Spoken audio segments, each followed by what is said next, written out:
O Ministério Apostólico De Volta à Palavra apresenta De Volta à Palavra, com o Bispo Alexandre Rodrigues.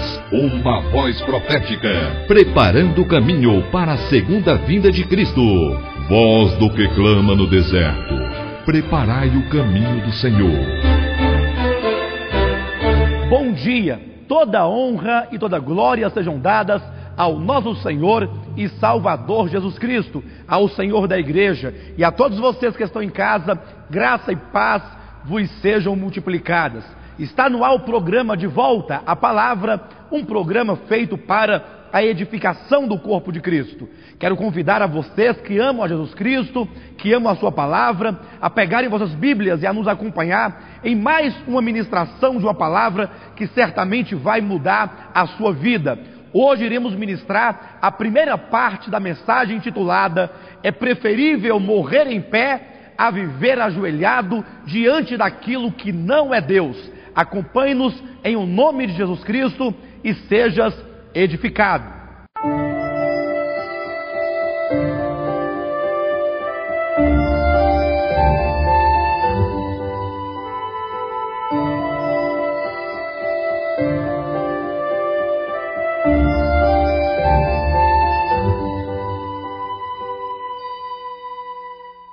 Gostaria que todos nos acompanhassem pela Escritura, porque Deus certamente tem algo muito grande para nós essa noite.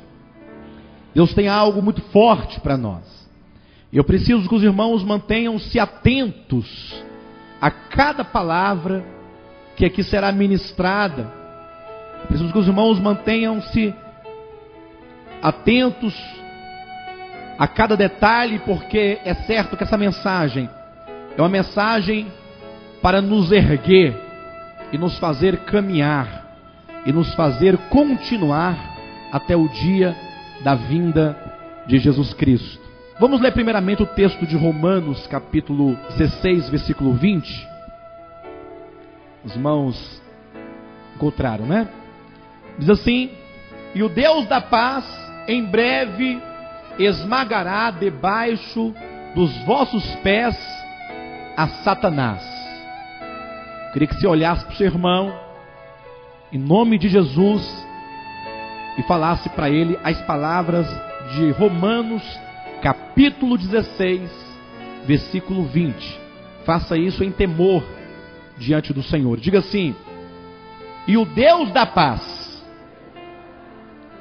em breve esmagará debaixo dos vossos pés a Satanás".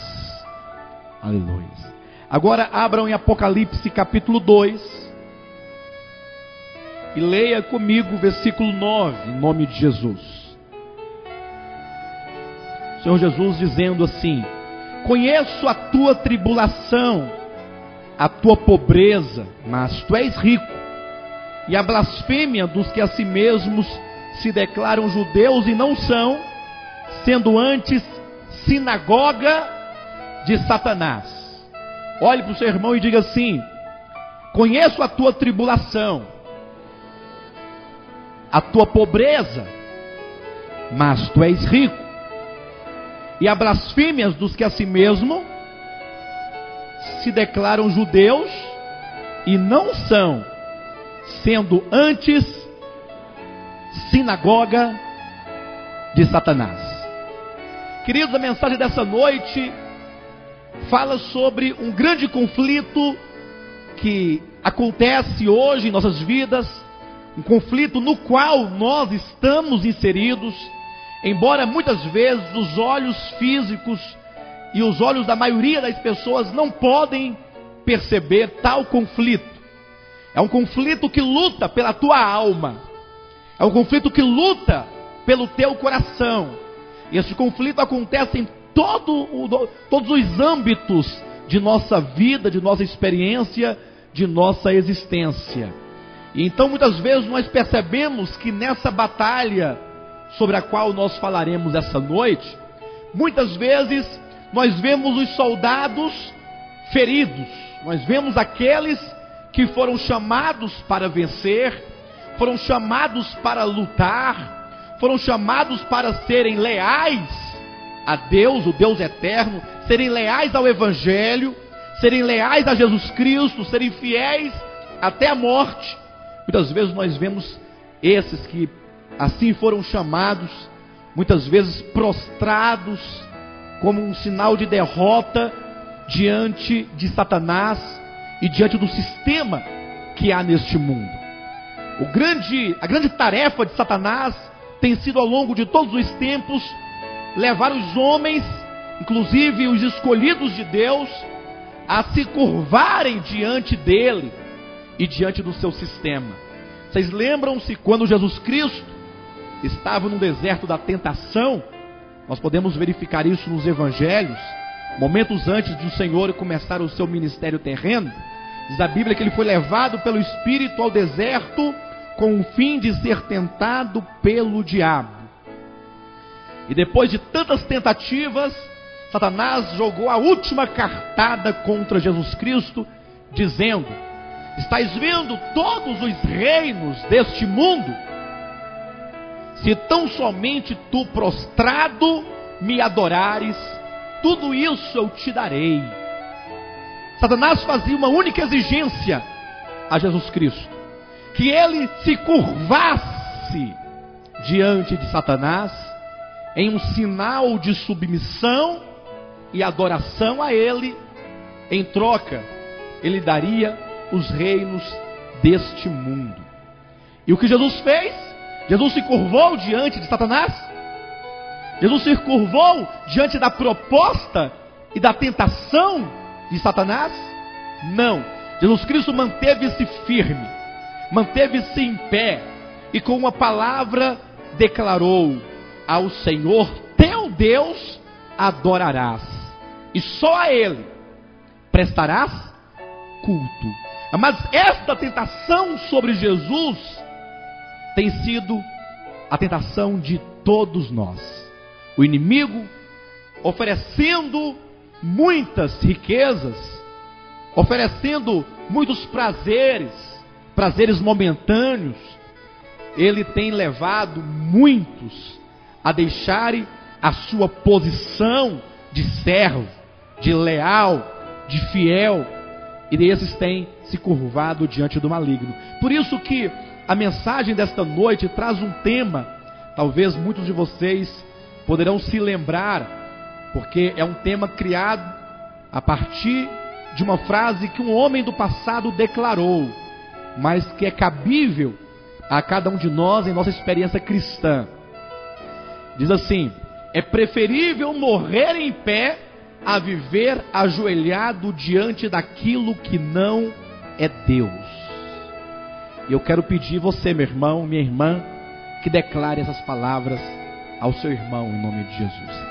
Diga assim: é preferível morrer em pé a viver ajoelhado diante daquilo que não é Deus. Será que nós estamos entendendo exatamente o que nós estamos declarando neste momento, queridos? É preferível morrer em pé a viver ajoelhado diante daquilo que não é Deus. Esta é uma mensagem de decisão, é uma mensagem que nos convida a reagirmos positivamente pelo Senhor e pela sua palavra. Amados, desde Gênesis capítulo 3, versículo 15, nós encontramos ali no início da palavra de Deus, por ocasião da queda do homem, quando Satanás enganou o homem ali no jardim do Éden, com a sua falácia, com seus enganos. O Senhor então apareceu ao homem no jardim depois de sua queda e deixou-nos uma promessa, deixou-nos uma palavra de que a mulher daria à luz a um descendente. Esse descendente, a que faz referência ao texto sagrado, é o Messias, é Jesus Cristo. E é dito que este haveria então de esmagar a cabeça da serpente. Mas ali também há uma palavra que muitas vezes passa desapercebido na nossa experiência. É dito que haveria então uma inimizade entre o descendente da mulher e a sua descendência. Haveria uma inimizade entre a descendência da serpente e o descendente que é Cristo e a sua igreja, certamente.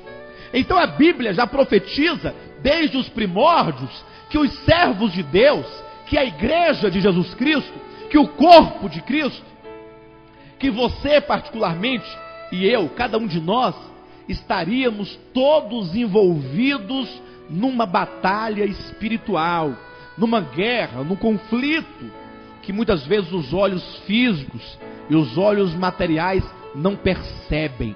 Neste exato momento, você está dentro de um conflito.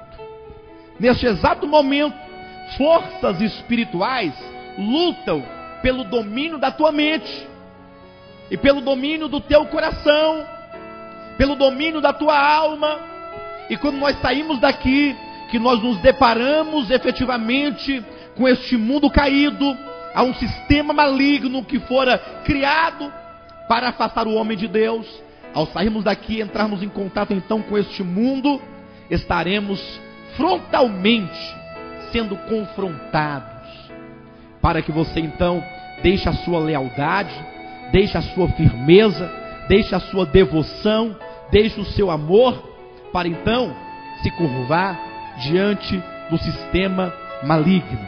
Mas nós não podemos ministrar essa mensagem do início ao fim apenas baseado na nossa experiência humana, porque talvez ao falarmos dessa luta, isso nos envolve, isso envolve a nossa experiência, talvez essa mensagem ela vai nos massacrando, porque todos nós somos frágeis, porque todos nós temos fraquezas, porque todos nós temos erros, porque todos nós temos dificuldade. E a mensagem que deveria ser para a vida, muitas vezes é para a morte, se nós ficarmos tão somente batendo na tecla da responsabilidade humana. Mas nós também não podemos ficar apenas falando dos atos de Deus a nosso favor, sem tocar na responsabilidade humana. O ideal então é ministrar essa mensagem dosando, mostrando como que nós, em nossa experiência, somos chamados a vencer. Mas essa nossa luta, ela sempre deve ser travada na fé, na palavra de Deus. Quando nós lemos no livro de Apocalipse, capítulo 2, versículo 9, é dito que há muitos que se dizem judeus e não são. São muitos que trazem o nome de cristão e não é. São muitos que trazem uma capa de religioso, pessoas que se aparentam que são mestres, que são pregadores, ou que são apóstolos, ou que são homens de Deus, e na verdade constituem sinagoga de Satanás, que se opõe frontalmente à palavra de Deus, que se opõe à verdade de Deus. Mas nós temos uma segurança, quando lemos em Romanos capítulo 16, versículo 20, quando o Senhor diz que em breve, Deus esmagará debaixo dos nossos pés a Satanás. Ora, nós estamos num conflito, é verdade? Estamos num conflito, e é certo que você tem sua responsabilidade, mas você não pode simplesmente ficar olhando para si mesmo, olhando para as suas dificuldades, porque deste modo é capaz que você até desista.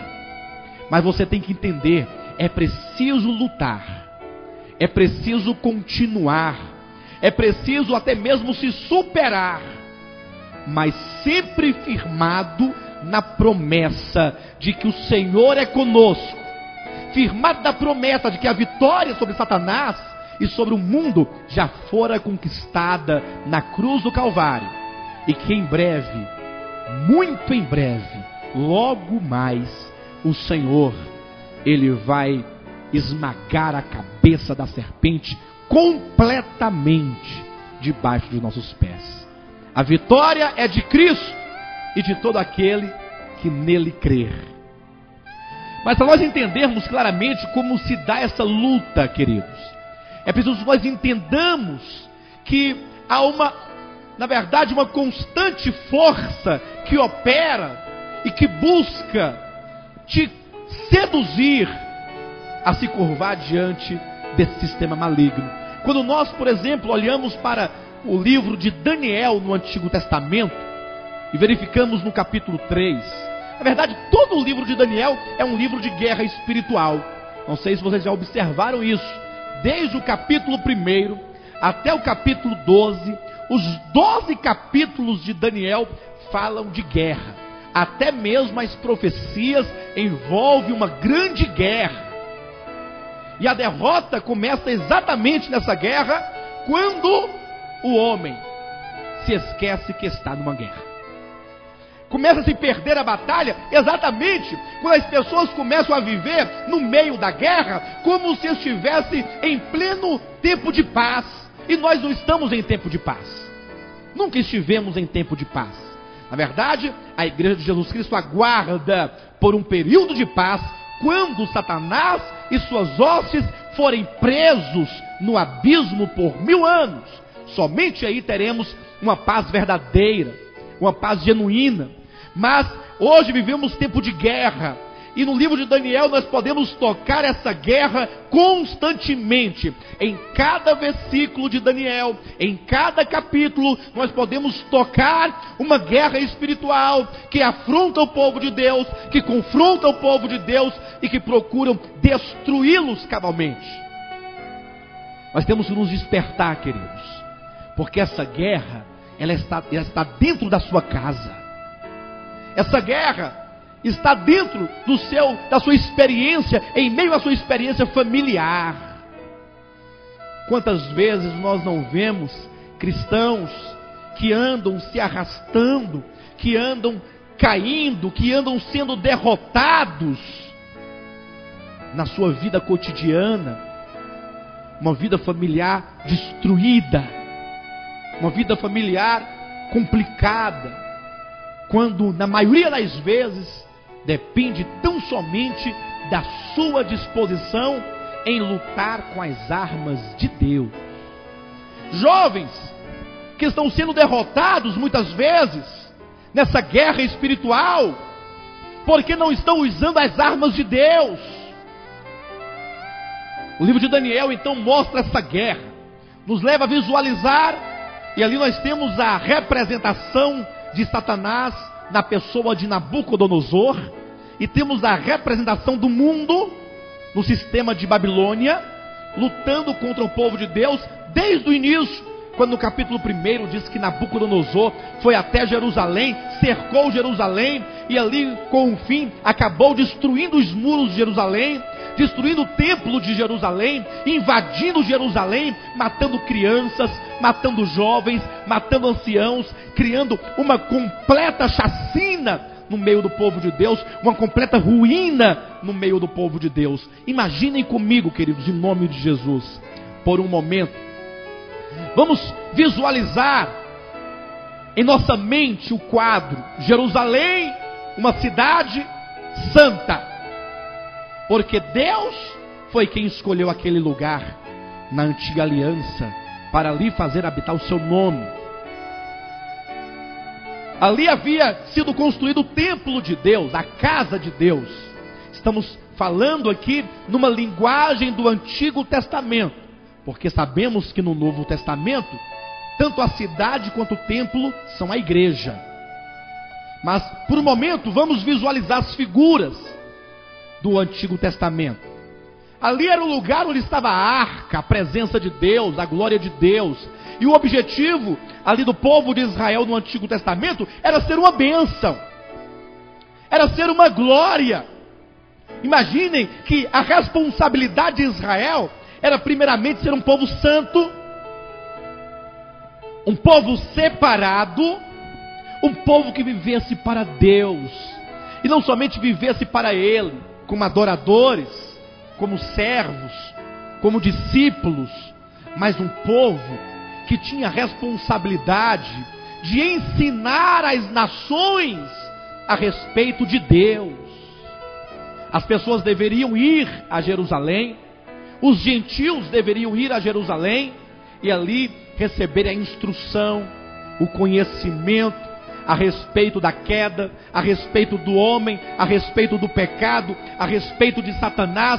O povo de Israel deveria servir de um sacerdócio, a fim de levar Deus às pessoas, comunicando Deus às pessoas, ensinando-as a respeito da lei, a respeito da vontade de Deus, a respeito da promessa.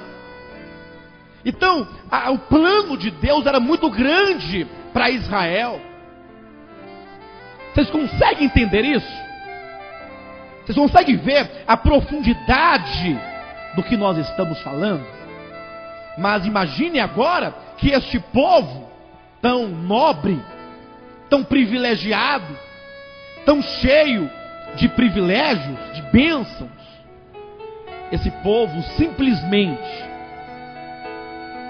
estando ele no meio de uma batalha, e a batalha que eles sofriam, que hoje nós falamos da batalha espiritual, ali era representada pelos inimigos que estavam em torno de Israel. Nós tínhamos a Assíria, tínhamos o Egito, tínhamos Babilônia, e tinha dezenas de outras nações que lutavam contra Israel. Isso é uma figura que fala-nos a respeito de nossa realidade como igreja. Existem inimigos, queridos, que querem fazer conosco o mesmo que fizeram a Israel. Eles querem derrubar os muros da tua vida espiritual, porque a vida espiritual, ela deve estar cercada, deve estar guardada, deve estar protegida, mas muitas vezes os inimigos vêm, e então eles destroem essa proteção, e invadem a tua casa, invadem os teus pensamentos, invadem o coração, e aí começam a destruir o templo.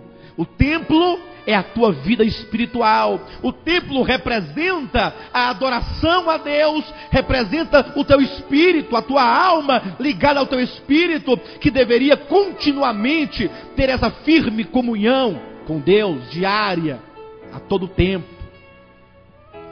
Então, nessa guerra, o inimigo deseja destruir a vida espiritual das pessoas. E como é que ele faz? Como é que a destruição da vida espiritual acontece?